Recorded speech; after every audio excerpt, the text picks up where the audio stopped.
On today's show, Tyrese Proctor had a great game, 35 points. We'll talk about that. Tyson didn't play, too good for Summer League, and everything else from my trip to Vegas straight ahead on today's edition of Locked On Cavs.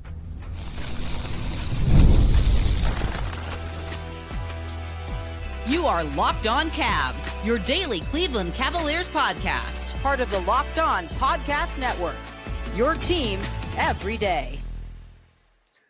What's up, everybody? My name is Danny Cunningham. You might know me from my time covering the Cleveland Cavaliers, places like my Substack, The Inside Shot, Cleveland Magazine, 92.3 The Fan, and of course, a number of other stops along the way. I want to say thank you to you for making Locked On Cavs your first listen today and every day. You can find the show anywhere you get your podcasts, Apple, Spotify, or anywhere else. Make sure to drop us a 5-star rating, leave us a nice review, and of course, be a friend. Tell a friend about Locked On Cavs. Make sure you're subscribed. Make sure a friend is subscribed as well. And if you're watching the show on YouTube, do me a favor, hit that thumbs up button for me, click subscribe, and hit that notification bell so you don't miss the latest Locked On Cavs content, a proud part of the Locked On Podcast Network, your team every day. And today's episode is brought to you by Monarch Money. Take control of your finances with Monarch Money. Use code LOCKEDONNBA, that is LOCKEDON NBA, at monarchmoney.com for 50% off your first year. The Cleveland Cavaliers lost their fourth Summer League game on Wednesday to the Sacramento Kings, but the result of what's actually on the scoreboard doesn't matter. What happens between the whistles does matter, and we saw a great game from Tyrese Proctor. It was easily the best game that he has played out here in Vegas. Finished with 35 points, probably could have had more, and there was an extended opportunity for him because Tyson didn't play, and we'll talk about that coming up in a little bit, but I just want to focus on Proctor for a minute because I thought if you watched the first game, he looked a little shaky. I think he looked like somebody who maybe didn't play with a ton of confidence. And I do think that's maybe a fair thing to expect, given that it was the first professional basketball game. And even if he was playing very competitive basketball at Duke, obviously, while in college, this is a different level. It might not be the same jump that Duke to the NBA regular season is, or even the NBA preseason, but it is a pretty big difference in terms of what's going on, and just trying to find a feel for the game, I do think was a tough thing for Tyrese early on in this Summer League experience.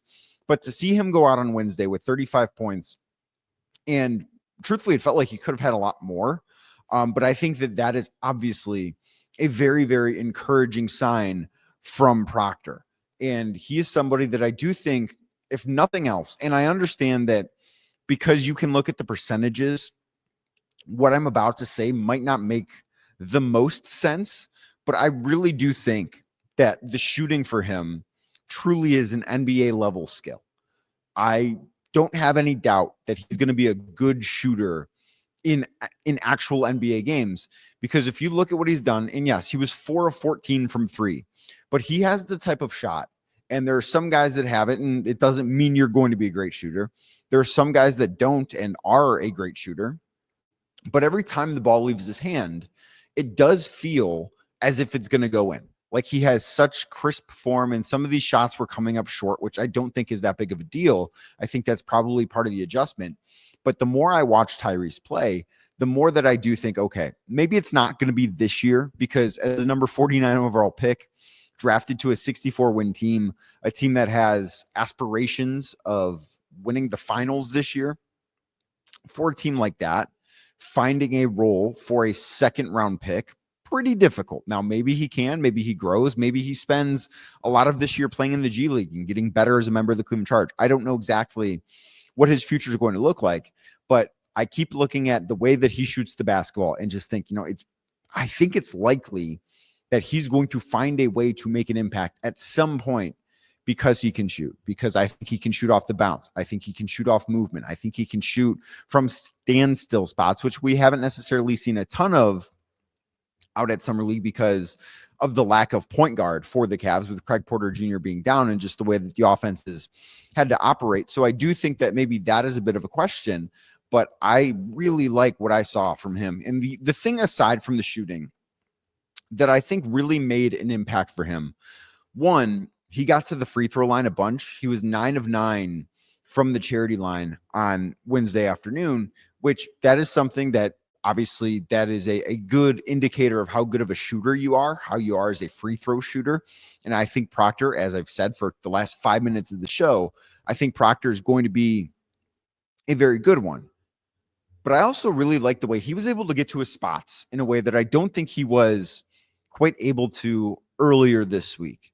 And maybe part of that is just playing with more confidence. And I don't think that he's all of a sudden some uber explosive guy off the dribble, because that's not who he is. He's not going to be somebody that you think of as a slasher to the basket. I do think that he can have a high enough IQ to be able to make the timely cuts that the Cavs really like to have, that Kenny Atkinson really deploys as part of his offense. I do think that is something he can do, but he's not going to be somebody that just blows past defenders all the time off the dribble.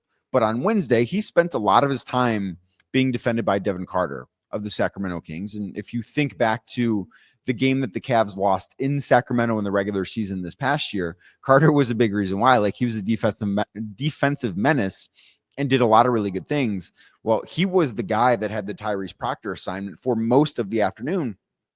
And Proctor was able to create space against him, which is something that I think is really important for him to kind of, if we talk about the shot being the NBA level skill that he has, I do think that you need more than that. Like, you can't just have one thing and one thing only. So I do think that if he can develop a little bit more juice off the dribble, that can be a thing that adds to it. And I really liked what I saw there, because it's not as if he scored 35 points because he got red hot from deep. He was 4 of 14 from 3-point range. Like, there is an argument, and I actually don't even think it's an argument. I just think it's the truth. But that was the worst part of his offensive game on Wednesday, because he finished the day 11 of 24 while going 4 of 14 from 3-point range. So inside the arc, he was able to get a lot done. He was 7 of 10. I believe that equates to inside the arc. He had a couple of nice finishes around the basket. He was able to kind of get to the foul line and hit pull-ups. Like, he had an and one pull-up jumper from the free throw line. He was able to do a lot of really good things with the basketball in his hands. And I think that is a very good sign, potentially, of things to come. And of course, he's not a point guard. He did have 4 assists, had 2 turnovers, which I think is not a bad number for him. Like, I overall thought it should be very easy to be impressed with what Proctor did offensively in this game. And I also look at the question with him might be, okay, well, how is he going to hold up defensively? Like, he's not a small guard, but I don't know that he necessarily plays to his size. And I know I've talked about this a little bit, primarily like using the Donovan Mitchell and Ty Jerome example, where Ty is somebody who is 6'5". I don't think plays at 6'5". I think he plays a little bit smaller than he is. I'm not sure that Tyrese Proctor plays at 6'5" yet. I think it's too early to say one way or another as far as how that translates to the NBA, or what size he plays at in the NBA. But I do think that is something that I'm going to be having my eye on. That is something that I am very interested in seeing what that looks like, because if he can get to his spots against NBA caliber defenders, which he did on Wednesday, it's going to open up a lot for him individually as an offensive player, because the shooting is clearly good enough for him to be in the NBA, but I don't know that you can be super successful in the NBA only having one thing that's good enough. And I still probably need to see a little bit more juice from him as far as being able to dribble past guys and being able to create space. But there were times both beyond the arc, inside the arc, getting to the basket, finishing around the rim, where he was able to do just about everything that he wanted to do on Wednesday afternoon here in Vegas. And I think that coming out of Summer League, and it's probably going to be hard because the Cavs will have one more game left. They're not going to win. They cannot win the Summer League title. They're going 2-2 in these games. But I look at this and say, okay, well, has Tyrese Proctor gotten better in every game? Maybe. I think that kind of stayed the same and then jumped up Wednesday.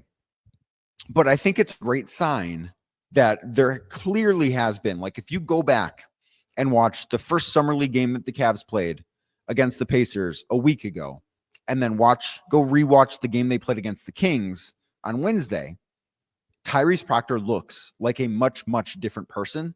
And I think that is one of the best things that could have happened to him. That should have been the goal, is just to see, one, how he gets comfortable. And I think that if you watch that first game against the Pacers, he did not look very comfortable on the floor. And then if you go fast forward through two other games after that and see what he looked like against the Kings, I think it becomes pretty clear. Okay, this guy has picked up a little bit on what the difference is between playing in college and playing in the pros are.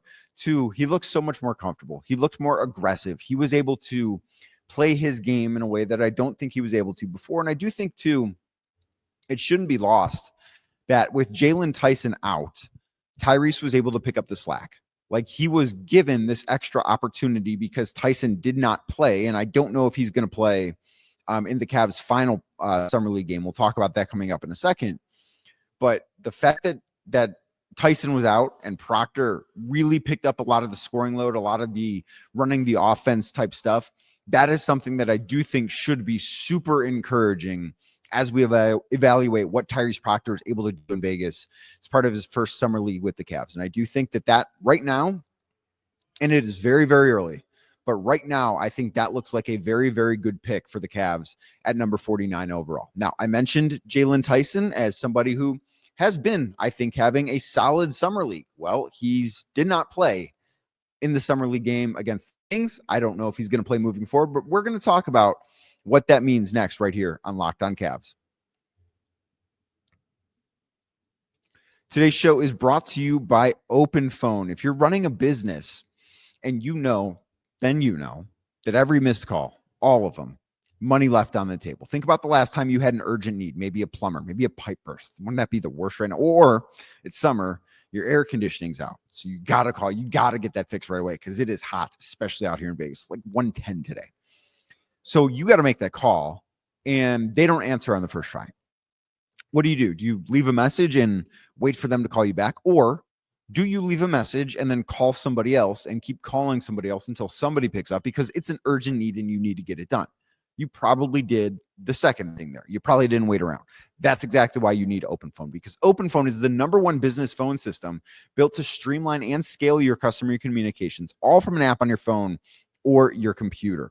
Open Phone right now offering my listeners 20% off your first 6 months at openphone.com/LockedOnNBA. So if this sounds good to you, you can get that because Open Phone will let you manage business calls and text from a single app, plus the shared inbox feature is a game changer where your team can jump into any conversation instantly without missing a beat. Plus, their AI agent handles after-hour calls, answers common questions, and captures leads so you never miss a customer. Again, head to openphone.com/LockedOnNBA for 20% off your first 6 months. That's openphone.com/LockedOnNBA. Plus, if you have existing numbers with another service, Open Phone will port them over at no extra charge.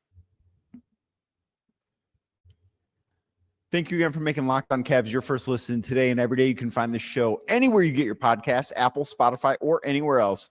Make sure to drop us a 5-star rating, leave us a nice review, and of course, be a friend. Tell a friend about Locked On Cavs. Make sure you're subscribed. Make sure a friend is subscribed as well. And Jaylon Tyson did not play for the Cavs in their 4th and final regular summer league game. They will have a 5th summer league game likely on Saturday. Maybe by the time this podcast is up, it's been announced. I don't know, but I don't know who they'll play, but they are not going to be in contention to win the summer league title. They have not qualified for the playoffs. So I don't know if Tyson is done. I don't know if a decision has been made, but I do think that it does make some sense for him to maybe not be on the floor at this point. I think that Tyson has in summer league looked the part of somebody that sticks out like a sore thumb.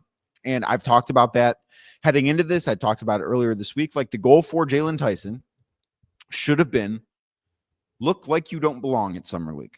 And I think he has done that.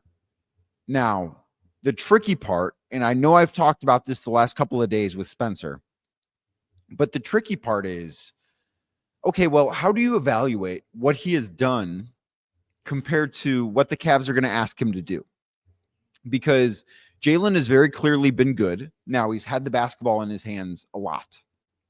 And when he's in the rotation for the Cavs, if he's in the rotation for the Cavs this year, the basketball is not going to be in his hands nearly as frequently because the summer league roster has guys like Tyrese Proctor and Nae'Qwan Tomlin, and those guys are good players who could potentially make an NBA impact. But the regular season roster has Donovan Mitchell and Evan Mobley and Darius Garland. So the role that Jaylon Tyson might play for the real Cavs compared to the summer league Cavs is vastly different. Now, I do think the biggest takeaway from Tyson should be that I think the shot looks a little bit better. Now, the rotation is still a little funky, but I do think that his release looks a little bit smoother. I think it looks a little bit cleaner. I think it's a little bit quicker.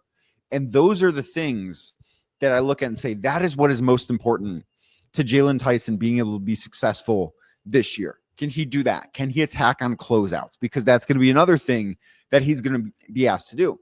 Like, if and when Tyson maybe struggles at times to get past defenders off the dribble, I don't think that's a big deal, because how frequently is Tyson going to be put in a position where he's going to catch the ball or bring the ball up the way that he has on the wing, and then he's going to have to find a way to get to the basket, or he's going to have to run so many pick and rolls? Like, that's just not what Jaylon Tyson is going to be asked to do when the regular season arrives. So I do look at this and say, okay, well, at least he flashed enough skill that it's easy to say, you know what, you are probably a little bit too good to be out here. And, that is not the case for every second year player. Like, if you only listen to Locked On Cavs, I also host Locked On NBA Game Night on Sunday nights. And one of the things we were talking about on the national show on Sunday was the way that Reed Shepherd of the Houston Rockets, I thought, didn't necessarily look great in the first couple of summer league games that he played. And that, to me, is much more of a red flag, right? Like, if you are a number 3 overall pick the way Shepherd was, and you come back for a second summer league, you don't necessarily look awesome. That is, I think, something that's concerning. With Tyson, maybe the standards aren't as high because he's the number 20 overall pick, but both guys really didn't play a whole ton for very good teams despite being first round picks. And that's sometimes the cards that you're going to be dealt. But with this, I do look at it and say, okay, well, at least he showed that in some capacity, he's good enough to be an NBA player. Now, what exactly that role looks like, or how he fits into the role the Cavs need him to play, that's going to be a different discussion. That's going to be a bunch of hypothetical stuff over the summer, and we're not going to get those answers. We're not going to get those answers until the season gets here. There's just no way to, even if he does, let's say he does play in the Cavs' final summer league game, which I wouldn't necessarily expect. Let's say he plays in the final summer league game and looks great again. Like, I just don't know that we're going to learn anything else. I think we've learned, okay, this guy is good enough. He's truly an NBA player. He has a future in the NBA, whether it is as part of the Cavs rotation, whether it's something else, whether it is a guy that can be in Cleveland for the next 5 years and be very good. I don't know.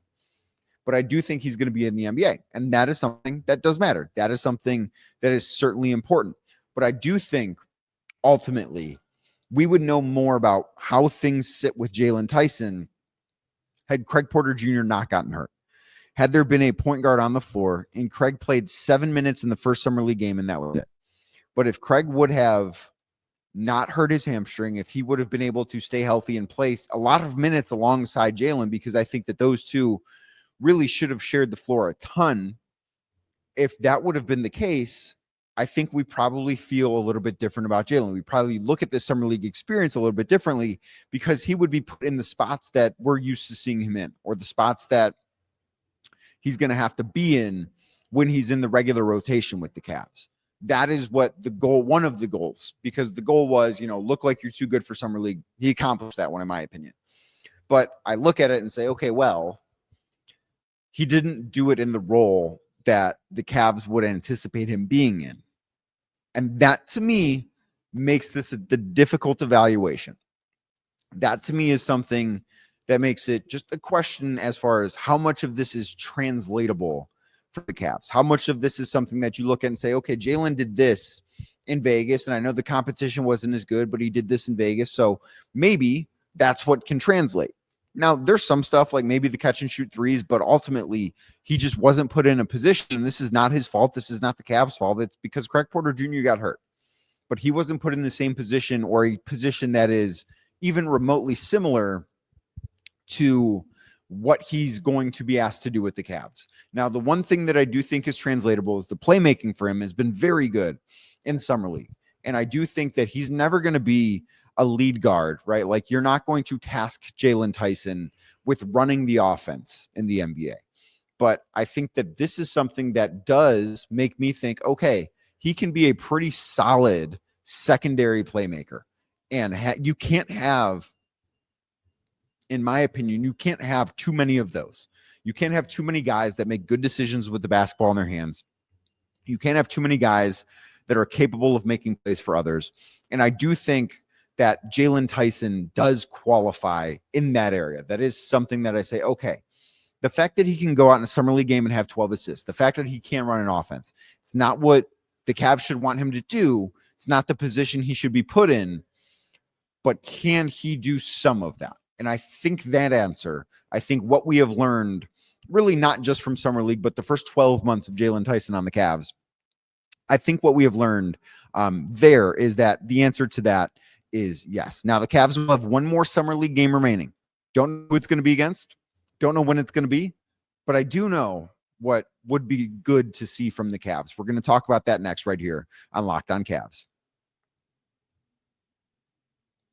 Today's show is brought to you by Monarch Money. Do you ever look at your bank account and wonder, where did all my money go between online shopping and so much more, even going to buy groceries, stuff like that?